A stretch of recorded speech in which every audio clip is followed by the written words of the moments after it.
Okay, praise the Lord, selamat pagi, salam sejahtera, salam perpaduan, salam tiga bangsa bersatu dan salam brotherhood, right? Okay, hari ini saya seorang pengasas NGO di kebajikan, okay? Jadi hari ini saya nak share sedikit tentang isu kebajikan penjara, okay?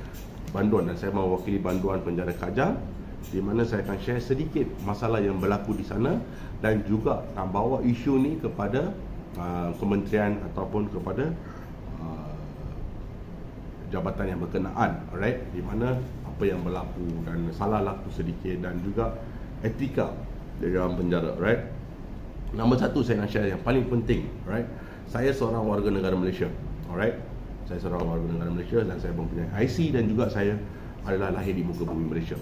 Okey. Jadi saya adalah seorang rakyat yang ada hak untuk membuat undi. Okey, masa pilihan raya saya telah jatuhkan hukuman dan saya telah menjalani hukuman penjara di dalam penjara Kajang. Dan saya apa orang kata risau sangat, dan juga saya telah tidak macam kepuasan hati kerana saya tidak dapat mengundi. Alright. Kenapa dalam negara kita telah adakan satu undi seperti undi pos ke atau undi di mana bagi banduan, mereka pun ada hak untuk mengundi. Mereka pun ada hak untuk memilih kerajaan. Okey, jadi hari ini macam saya katakanlah, kerajaan harus fikirkan sedikit tentang banduan di dalam penjara Kajang ke atau di mana-mana penjara, okey, seluruh Malaysia. Okey, kalau kita katakan penjara Kajang kita mempunyai hampir 6,000 hingga 7,000 banduan. Okey. Jadi dalam 7,000 kita buang 1,000 banduan itu adalah warga asing, alright. 5 ke 6,000 daripada banduan adalah rakyat Malaysia. Okey, dan mereka semua ni adalah pemegang IC. Alright, dan mereka pun ada hak untuk mengundi. Okey, mengundi dan juga melaksanakan tanggungjawab sebagai seorang warga negara Malaysia. Alright. Alright, itu nombor satu, yang satu persoalan saya lah. Okey, nombor dua, saya nak sentuh sedikit di mana etika sistem pengurusan banduan dan etika pegawai. Alright. Di sini saya nak baca sedikit lah. Saya ada tulis sedikit, saya nak baca sedikit. Sorry. Merujuk perkara di atas, saya bagi pihak banduan penjara Kajang ingin membuat pendedahan kepada Tuan berkenaan sistem-sistem dalam penjara yang tidak memuaskan hati dan banyak sistem tidak mengikut tata cara atau peraturan bekerja SOP yang ditetapkan serta tidak berkemanusiaan. Untuk pengetahuan Tuan, sistem-sistem yang perlu dipantau atau perlu diperbetulkan adalah seperti berikut. Antara yang utama, rawatan, right? Rawatan ni orang panggil RSD, okey. Rawatan sakit dalam, alright. Rawatan sakit dalam ni kita mengalami banyak masalah di situ, right? Dalam situ di mana jika ada pesakit yang betul-betul yang memerlukan rawatan, mereka tidak dapat rawatan yang sewajar, okey. Dan juga ada banyak masalah seperti appointment tak dapat, okey. Masa yang lama jika kita sakit, kita terpaksa menunggu lama sangat. Jadi harus ini diperbetulkan sedikit, okey. Harus pihak berkuasa pantau sedikit di mana isu rawatan dan kesihatan, terutama sekali di dalam penjara Kajang, RSG dalam ward, mereka harus adakan bekalan air. Bekalan air di situ tak ada, alright. Banduan harus tunggu bekalan air sehingga awal pagi, 2 pagi, 3 pagi baru boleh mandi, alright, baru boleh mandi. Saya duduk sana dalam sebulan setengah, alright, sebulan setengah saya duduk RSD. RSD itu bermaksud rawatan sakit dalam, alright, di mana kita harus duduk di sana sehingga awal pagi, pukul 2 3 pagi baru boleh mandi. Dan mereka akan buat apa, dia ada apa, mereka cakap macam kolam air, alright. Kolam air itu mereka penuhkan. Berapa lama kita nak pakai gunung kolam air? Kenapa sistem perairan di situ tak ada? Okey, dengan betul. Okey, itu harus penting. Nombor 2, tempat perjumpaan. Alright, ini yang paling penting. Alright. Tempat perjumpaan ni saya tengok di mana keluarga, alright, terpaksa membuat temu janji, booking, okey, atau booking sebagai online untuk berjumpa banduan. Tiada layanan melalui telefon, alright, hanya temu janji melalui email online booking, di mana ramai keluarga yang kurang mampu dan tidak berpelajaran walk in lebih baik. That means kita recommend pada sistem lama. Sistem booking ni mereka buatkan masa COVID. Sistem booking mereka buat masa COVID. Jadi mereka follow pada sistem COVID tu. Dan sistem telefon, telefon di dalam penjara Kajang memang sorry lah, telefon sampai bila pun tak ada jawabnya. Alright, itu satu masalah. Okey, katakan macam keluarga yang tidak macam kita cakap lah, yang tidak berpelajaran ataupun yang tidak mampu menggunakan sistem atau menggunakan sistem online ni, mereka tidak tahu. Jadi kita lebih kepada syorkan untuk membuatkan sistem balik, itu walk-in system, di mana mereka datang, mereka boleh jumpa banduan mereka, family mereka datang, mereka jumpa, boleh bagi jumpa dengan kaunter, mereka terus boleh jumpa family mereka. Okey, itu satu. Okey, ini keluarga yang datang dari jauh terpaksa datang ke penjara semata-mata untuk dapatkan booking jumpa. Tolong siasat dan pantau, right? Okey, katakan hari ni, okey, ada banduan daripada katakan daripada Kedah. Macam dalam blog saya ada banyak yang banduan daripada Kedah, Penang.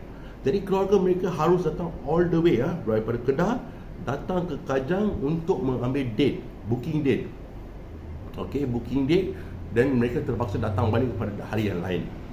Jadi ini cubaan anda tengok kan, kos perjalanan mereka. Okey, bukan semua keluarga yang ada duitnya, bukan semua keluarga yang ada mampunya. Okey, ini saya cakap pasal saya tengah tengok lalui dekat dalam.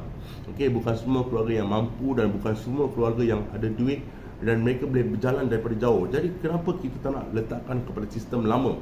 Okey, sebelum COVID itu ialah sistem walk-in. Jadi bila anda walk-in ke dalam penjara, anda terus boleh jumpa banduan. Alright?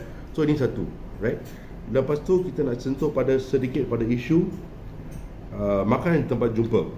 Okey, macam kita katakan, kalau banduan nak makan makanan best lah, makan sedap sedikit, macam makanan hukum lain, makanan sedap sikit lain lah. So bila family datang jumpa, mereka berdapat makanan yang lebih ada rasa sikit lah.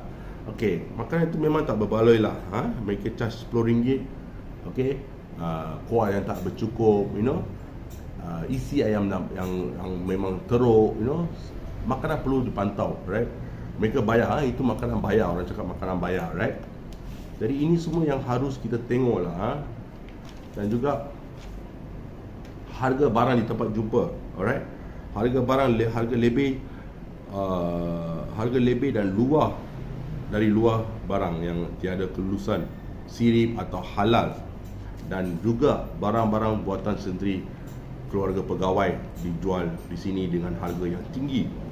Kementerian Pengguna perlu siasat. Alright? Ini semua tulisan daripada banduan. Okey, banduan yang ada di sana yang kita tuliskan dan masalah mereka yang hadapi. Ini saya ambil daripada banduan-banduan yang menjalani hukuman lama, seperti hukuman hayat, okey, hukuman penjara ke 20 tahun ke atas, 40 tahun hukuman, 30 tahun hukuman. Alright, mereka ni semua mengalami. Jadi saya macam hukuman singkat. Okey, hukuman singkat kami. Jadi saya tengok masalah mereka hadapi. Okey, mereka pun manusia lah. Alright, mereka pun manusia, mereka pun ada keluarga, mereka pun ada hati, ada semua. Jadi okey, kesilapan tu memang semua orang ada buat lah. Okey, kesilapan tu memang semua orang ada buat. Jadi bukanlah pasal kesilapan itu mereka harus dihukum. Alright. Jadi kita haruslah bagi sedikit sokongan kepada mereka, bagi mereka untuk mengubah. Jadi kita masuk penjara ni pasal apa? Kita untuk mengubah.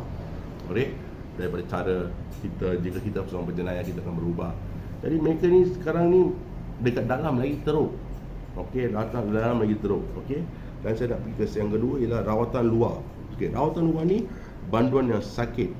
Okey, yang di mana dibawa ke hospital luar untuk rawatan akan digari belakang dan dengan genggaman yang kuat. Ini membuatkan banduan merasa sakit dan kebas juga digari pasung. Pada masa yang sebelum ni, banduan digari bersama pegawai pengiring escort untuk tujuan keselamatan dan perkemanusiaan. Alright, ini pun harus dipantau lah. Okey, bukan macam kita nak gari, kita dah memang ada escort, alright, untuk melalui mahkamah ke atau hospital, kita dah ada 2 pegawai atau 3 pegawai akan escort. Okey, setiap orang. Jadi kenapa dia tak gari bersama pegawai yang escort, macam orang cakap macam constable kan, kita ada boleh gari dengan constable. Ada satu pegawai sarjan yang memegang senjata, dan juga ada, kalau ada tuan, mereka pun akan ikut sekali. Alright. Lagi satu saya nak buat, ini pun ada satu, saya pun sama juga, saya mengalami masalah sama. Pakaian hilang di RO. RO itu register office lah. Kepanjangan pakaian banduan bebas hilang. Bila banduan bebas hilang daripada simpanan, oleh itu banduan akan digantikan dengan pakaian warga asing yang tidak dibasuh dan berbau. Tukar pekerja sistem simpanan. Alright. So jadi ini ada satu masalah di situ. Saya pun tak lama ni, baju saya, kasut saya, seluar saya, semua dah hilang. Tak ada, saya pakai baju dan orang lain datang. Alright? Terpaksa